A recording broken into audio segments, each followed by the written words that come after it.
Bienvenidos nuevamente al aburridísimo mundo de la lógica. Ya hemos hablado acerca de qué es un argumento, acerca de tipos de argumentos que podemos distinguir y de criterios que podemos utilizar para evaluarlos. A partir de ahora nos vamos a concentrar especialmente en argumentos deductivos. Y esto se debe básicamente a la gran importancia que se le ha concedido históricamente a la deducción. Como les mencioné en un video anterior, se ha considerado, por ejemplo en la Edad Media, que la parte principal de la lógica, a pesar de que había muchas, era la que se refería a los argumentos o elocuciones de tipo demostrativo y que las demás eran más bien auxiliares, pero no la principal. Ahora, es importante que sepan que se han desarrollado sistemas, herramientas formales que nos permiten analizar argumentos deductivos para evaluar con total seguridad si estos son válidos o no. Y nosotros vamos a utilizar un sistema de este tipo, un sistema formal que nos va a permitir hacer esto. Por esta razón, además, es importante que sepan algunas cosas acerca de los sistemas formales, de modo que hablaré brevemente acerca de su historia, muy brevemente espero, y de las características que presentan, para después, en el siguiente video, hablar más acerca de los sistemas formales formalizados, cuáles son sus características y más adelante daremos el paso al sistema que nosotros vamos a emplear para la lógica proposicional, que nos va a permitir analizar cierto tipo de argumentos deductivos. La base de los sistemas formales en la tradición occidental fue sentada por Aristóteles. En los Analíticos Segundos, él observa esto, que toda enseñanza y aprendizaje por el pensamiento se producen a partir de un conocimiento preexistente. Y esto plantea problemas. En primer lugar, el de cómo saber si el conocimiento del que partimos de verdad es conocimiento, es decir, si nuestro punto de inicio es confiable. Y el segundo, cómo garantizar que a partir de este conocimiento preexistente no vamos a caer en el error. A esto, un poco más adelante agregará que hay una forma de saber diferente, que es la que se da por medio de la demostración, a la que va a llamar también razonamiento científico, como podemos ver acá. Y aquí, aunque dice que el razonamiento científico es aquel que nos permite saber, este saber es especial, porque cuando habla de saber, está hablando de un concepto técnico.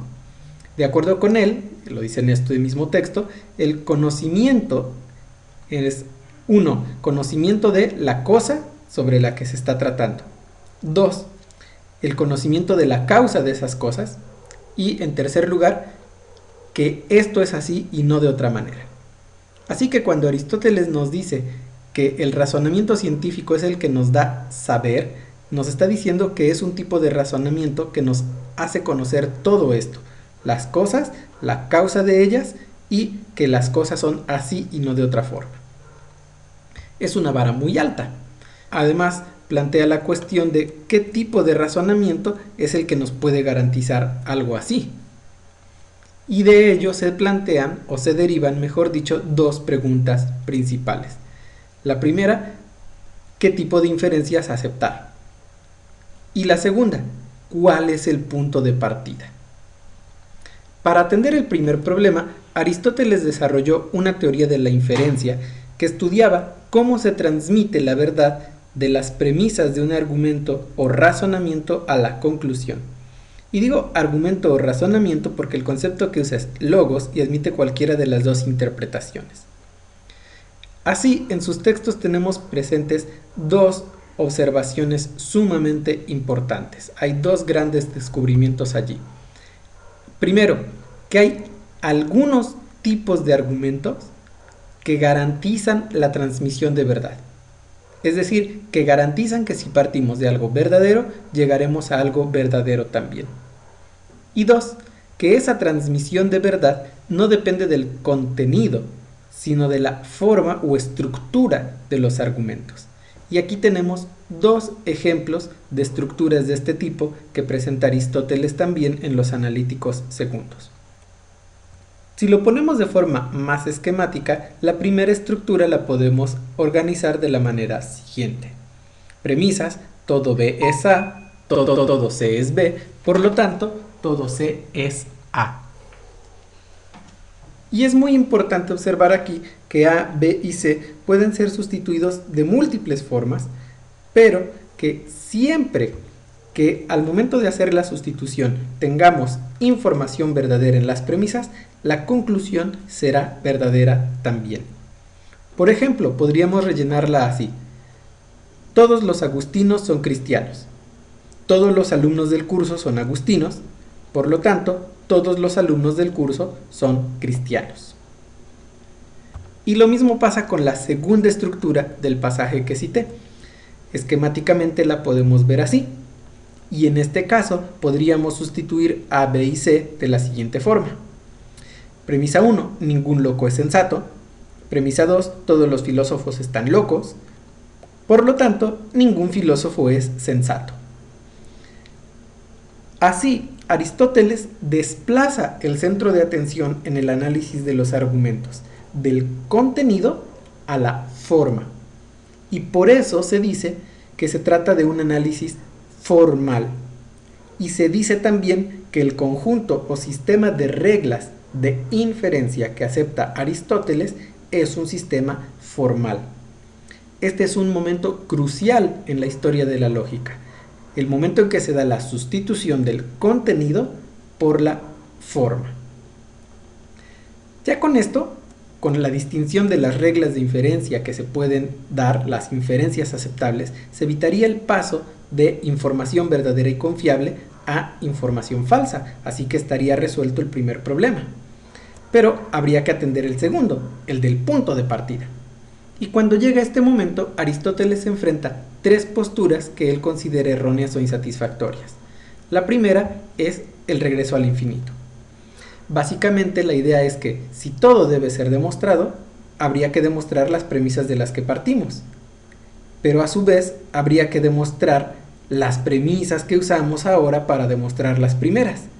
Y si el proceso se repite infinitamente, pues entonces la proposición original no queda realmente demostrada y entonces no habría conocimiento. Así que Aristóteles va a rechazar esto y va a decir que las personas que proponen esto están totalmente equivocadas. La otra posibilidad con la que se pelea es la de la justificación circular, porque dirá, hay algunos que dicen que no hay problema, que todo se puede demostrar y que en algunos casos aplica la justificación circular. Básicamente sería, sabemos que A. ¿Por qué? Porque lo demostramos a partir de B. Y si alguien pregunta, oye, ¿pero cómo sabemos que B? Ah, pues es correcto porque se demuestra a partir de A. Aristóteles tampoco va a aceptar esto. La otra que va a rechazar es la de la autojustificación. Decir que sabemos que A porque lo demostramos. ¿Y de dónde lo demostramos? Ah, pues partimos de A mismo. Como ninguna de estas le satisface, Aristóteles va a decir, bueno, en realidad no hay gran problema. Hay una solución aceptable que nos resuelve todo esto. Partir de principios que no requieren justificaciones o demostraciones. Principios que son o sean tan clara y evidentemente verdaderos que nadie los pueda poner en duda y que además requieran ser asumidos para poder demostrar lo demás. Así, Aristóteles hablará entonces de los principios como eso, como aquellos que no cabe demostrar que son, pero es necesario darlos por supuestos. Además, distinguirá entre principios propios de una ciencia en particular y principios comunes, que serían propios de varias ciencias o de todas las ciencias. Y dentro de estos principios comunes, por ejemplo, él dirá que está ese de que si a cosas iguales restamos partes iguales, el resultado es también cosas iguales. O que no se puede afirmar y negar algo al mismo tiempo y en el mismo sentido, lo que conocemos hoy como el principio de no contradicción. Y con esto, con estas cosas, Aristóteles sentó la base del método axiomático. Un método en el que se parte de principios que no requieren demostración o justificación alguna los llamados axiomas, y se derivan las consecuencias de los mismos mediante inferencias deductivas, el tipo de inferencias que él analizó antes. De esta manera se puede decir que sienta las bases de los sistemas axiomáticos formales, no solo del análisis formal de los argumentos, sino de los sistemas axiomáticos formales. Y aunque Aristóteles no parece haber usado este método para sus propias investigaciones, sí parece haber influido en otro personaje que fue muy importante en el desarrollo de estas cosas, el señor Euclides. Euclides, en sus Elementos, presenta muchas tesis de matemáticas que no a fuerza son de su autoría o no a fuerza las descubrió él. Varias de ellas ya eran conocidas en su época, pero sí tiene todo un mérito en la forma de presentación, porque esa sí no estaba utilizada. En primer lugar, lo que hace es presentar los conceptos fundamentales que se van a emplear y se sugiere o se explica qué es lo que significan. Y estas son las llamadas definiciones, de las que aquí tenemos 4 ejemplos. Da muchas más, pero aquí nada más vamos a poner estas 4. Además de estas definiciones, donde presenta los conceptos que se emplean, presenta también algunas proposiciones o tesis que se toman por ciertas y evidentes, que se asumen sin demostración y que van a constituir la base para las demostraciones posteriores, los llamados axiomas o postulados, como les dice Euclides en este texto. Nada más son estos 5. Y además de esto, además de las definiciones y de los postulados, se hacen explícitas también algunos principios que se emplean para hacer inferencias, que son las llamadas nociones comunes, de las que aquí podemos ver algunas. Noten además que esto de si de cosas iguales se quitan otras iguales, las restantes son iguales, es uno de los principios que también Aristóteles consideraba como principios comunes a todas las ciencias. Bueno, aquí lo retomó Euclides. Y a partir de esta materia prima, de las definiciones, los axiomas y las nociones comunes, a partir de esta materia prima que se consideran como datos evidentes por sí mismos o intuitivos, se hacen las demostraciones en los elementos. Y de esta forma se puede decir que se parte de lo más conocido o seguro a lo menos conocido, pero con un paso firme que garantiza la verdad de lo descubierto. Y aquí también se puede hablar de la distinción entre forma y contenido, aunque de forma distinta a la de Aristóteles. Porque cuando Euclides dice cosas como, dada una recta delimitada es posible construir sobre ella un triángulo equilátero, y hace la demostración con base en estas cosas que les he mencionado antes, eso que dice Euclides no se refiere a una recta particular, concreta, específica, sino que vale para todos y cada uno de los casos de este mismo tipo, habidos y por haber. Y en ese sentido es también un análisis de tipo formal. Esto fue todo un boom. Los elementos de Euclides se consideraron por mucho tiempo como un modelo de las teorías deductivas, al grado de que lo que hoy conocemos como método axiomático era usualmente llamado método geométrico, y esto fue durante siglos. Y hubo otros desarrollos muy interesantes en la historia de estos métodos, de estos sistemas, de los que no vamos a hablar aquí, pero podemos mencionar, aunque sea por no dejar, los nombres de personajes importantes como Al-Khwarizmi, al que se reconoce como fundador de la álgebra y de cuyo nombre se deriva además el de los algoritmos. Podemos mencionar también a Fibonacci, que hizo aportaciones muy importantes en geometría, a Giordano de Némora, que lo hizo en aritmética, y a este señor, al señor Bradwardine, que intentó aplicar el método a la cinemática, a la teoría de la continuidad y a la teología.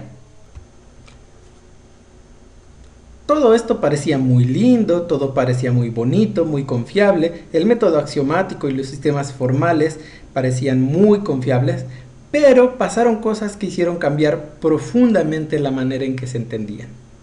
Y una muy importante fue el surgimiento de las geometrías no euclídeas o no euclidianas. Y básicamente el quinto postulado no les pareció a muchos tan evidente que digamos. Aquí tenemos una formulación distinta a la del original, pero es equivalente. Y hubo mucha discusión sobre él. Hubo algunos que intentaron quitarlo de la lista de postulados y demostrarlo a partir de los otros 4, por ejemplo. Hubo otros que decían que sí era algo que merecía ser axioma, así que no había forma de demostrarlo a partir de los otros. Y entonces llegó el señor Zachary, que quiso mostrar que no, que las cosas estaban bien, que Euclides tenía razón y que el quinto postulado era bueno, que tenía que ser aceptado como tal. Y queriendo demostrarlo, pues regó el tepache. En su obra Euclides, vindicado más allá de toda duda, el señor Zachary intentó demostrar que el postulado era bueno, por lo que hoy llamaríamos reducción al absurdo. Es decir, él dijo, vamos a aceptar los primeros 4 postulados, pero vamos a negar el quinto. Y les voy a mostrar que si hacemos eso, vamos a llegar a resultados sin sentido, absurdos, contradictorios. Así que eso hizo y creyó que lo había logrado. Pero, pues no, en realidad no llegó a eso, no llegó a una contradicción, aunque él creía que sí. Y lo que en realidad quedó en evidencia fue que el postulado quinto era lógicamente independiente de los demás. De esta forma construyó la primera geometría no euclídea sin saberlo. Así que se convirtió en lo que juró destruir, pero nunca lo supo, así que pues no se sintió mal por eso. Lo importante en este caso es que debido a esto cambió la forma de entender los sistemas axiomáticos. En primer lugar, se abandonó la idea de que existía una relación de correspondencia directa, confiable y transparente entre geometría y el espacio físico real. Porque las geometrías no euclídeas no parecían corresponderse con el espacio que vemos. Además, se cobró conciencia de que la evidencia de los axiomas no era un criterio tan adecuado y confiable para elegir cuáles aceptar y cuáles no. Y así, en el siglo XIX, en parte debido a lo anterior y en parte por el desarrollo del álgebra abstracta y otras cosas interesantes, se comenzaron a entender los sistemas formales de una manera diferente. En primer lugar, se consideró ahora que los términos primitivos no nombraban o denotaban objetos o propiedades determinadas de los mismos. Cuando Euclides hablaba de puntos, rectas, circunferencias, etc., se asumía que había cosas en el mundo que existían y a las que se trataba de hacer referencia con estos nombres y cuyo comportamiento o cuyas propiedades se descubrían. Pero se dejó de considerar esto como algo dado desde el inicio. Además de eso, se dejó de considerar que los axiomas de un sistema formal eran verdades autoevidentes, y más bien se pasó a considerarlos como simplemente el punto de partida de las demostraciones. No se asumen como verdaderos, pero tampoco como falsos, hasta que no se les asigne un significado o referencia a los términos primitivos. Pero eso es una cosa diferente. Así que, como consecuencia de esto, un sistema axiomático se consideraba ahora como una teoría puramente formal que no refería de inicio a ningún objeto, entidad o fenómeno real y que por consiguiente no es por sí misma verdadera ni falsa.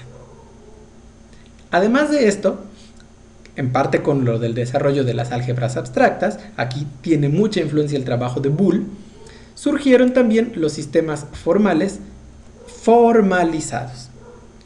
Sistemas que se dan en un lenguaje artificial donde se reglamenta con cuidado qué tipo de expresiones van a aceptarse y cuáles no. De hecho, en el siglo XIX tenemos los trabajos del señor Frege, que fue muy importante y que va a quedar muy dentro de nuestros corazones como lógicos por haber propuesto el primer sistema formalizado para la lógica formal, en su texto Conceptografía de 1879. Él se propuso caracterizar cuidadosamente ahí todos los símbolos de un lenguaje artificial, todas las reglas de este mismo lenguaje para decir qué cosas iban a contar como expresiones del mismo y cuáles no, y además dio una formulación de los términos primitivos, los términos definidos, explicitó cuáles eran las reglas de formación de las fórmulas y también cuáles eran las reglas de inferencia que iban a formar parte del mismo. El sistema de Frege no es el que usamos por varias razones. Una de ellas es que tristemente resultó ser inconsistente y otra es que se han desarrollado otras formas de notación distintas a las de él, así que quedará muy dentro de nuestros corazones como lógicos por estos grandes aportes. Su importancia ha sido bastante grande, aunque no vamos a emplear exactamente lo que él propuso.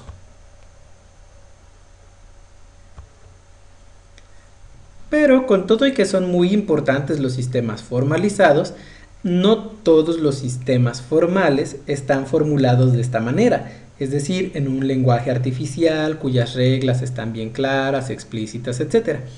Así que en la actualidad se considera que los sistemas formales constan de los siguientes elementos. En primer lugar, un conjunto de términos iniciales que no se definen y que se seleccionan de forma arbitraria, que son los que reciben el nombre de términos primitivos. También están los términos definidos, que son otros términos técnicos del sistema que reciben este nombre porque se definen a partir de los primitivos. Están también los axiomas, que como dijimos ya no se consideran como estas verdades autoevidentes, sino simplemente como principios que aceptamos como punto de partida de las demostraciones. Tenemos también las reglas de inferencia o de transformación que nos dicen qué tipo de cosas o qué tipo de inferencias son las que se van a aceptar y se van a utilizar dentro del sistema.